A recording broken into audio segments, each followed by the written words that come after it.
조갑제 TV 시청자 여러분 안녕하십니까? 2021년 10월 5일 정오를 막 넘어섰습니다.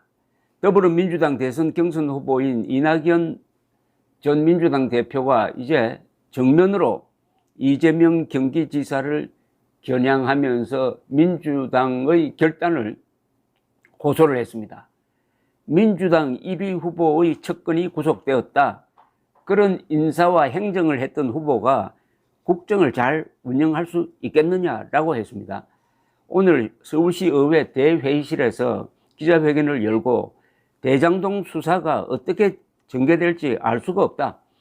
그런 불안을 안고 대선을 이길 수 있겠느냐.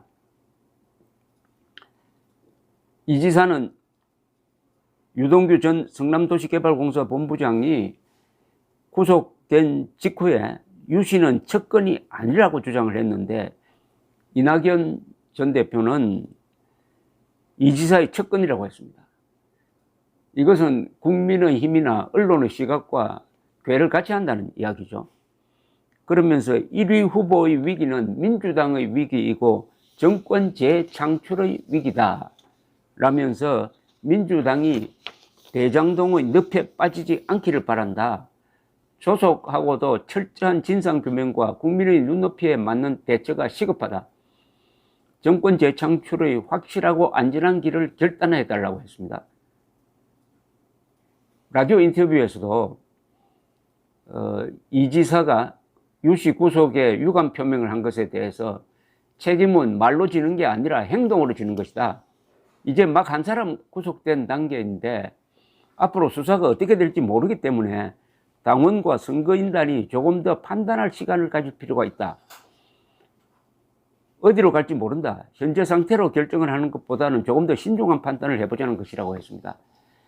이 신중한 판단을 하려면은 지금 경선 스케줄이 바뀌어야 하는데 그것이 과연 가능할까 하는 생각이 들고, 아니면은 결선 투표로 가는 방법이 있는데 지금 양쪽 다 현재로 가능성은 매우 낮습니다. 오히려 골수 민주당원들이 위기에 몰리니까 오히려 이재명 지사 쪽으로 결집하는 경향을 보이고, 이낙연 전 대표는 지지율이 떨어져서 이낙연 전 대표의 답답한 심정은 충분히 이해가 갑니다.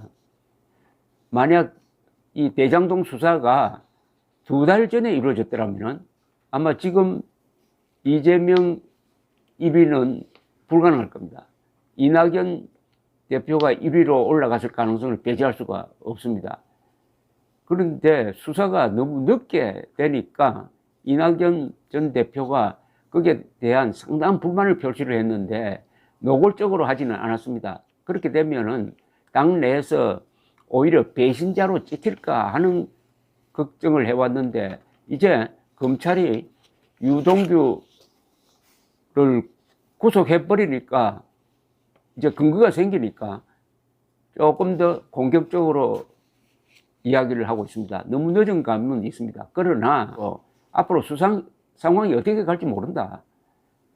즉 이재명 지사에 대한 수사의 초점이 점점 뚜렷해지고 검찰이 이재명 지사를 이 유동규의 공범으로 소환하고, 그리고 최악의 경우에 최악이라는 것은 이재명 지사에게 최악의 경우에는 구속영장 청구 사태까지 갈지도 모르는 지금 구조입니다. 이 사건의 구조가 이 부패 구조의 최정점에 이재명이 있다는 것은 이제 거의 국민적 상식으로 되는 판인데 계속 아니라고 그럽니다. 측근이 아니라고 그래요.